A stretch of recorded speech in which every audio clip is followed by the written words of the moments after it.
Sa Calabarzon, 5 po ang naiulat na nasawi dahil po sa pagkalunod habang isa po ang nawawala. Samantala, tuloy naman po ang PNP sa kanilang monitoring at koordinasyon sa mga LGU. Umiiral pa rin ang libreng sakay para po sa mga na-stranded na sa mga binahang kalsada. Martin Banag sa balitang yan.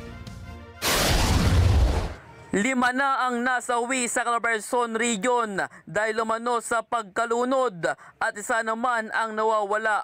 Ayon sa PNP Calabarzon, 2 dito ay mula sa Cavite, 3 sa Rizal, meron namang isang nawawala sa Rizal. Ngunit patuloy pa rin itong kinukumpirma kung may kailaman ba ang pagkasawi at pagwala ng mga ito sa naranasang malalakas na pag-ulan dulot pa rin ng habagat.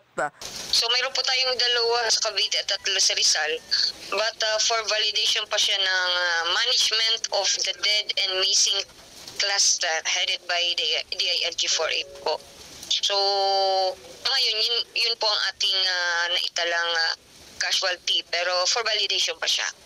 Sa datos ng PNP Calabarzon, may nakanda umanong 5,547 evacuation center sa rehiyon na ang 156 dito ay tinutuluyan na ng ating mga kababayan sa sinagawang preemptive evacuation kung saan umabot sa 5,736 families ang inilikas at 21,536 na individual.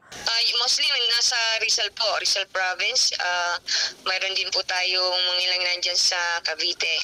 So medyo mas tinamaan po yung ating part ng Rizal. But of course na nagkaroon naman po tayo ng mga preemptive measures.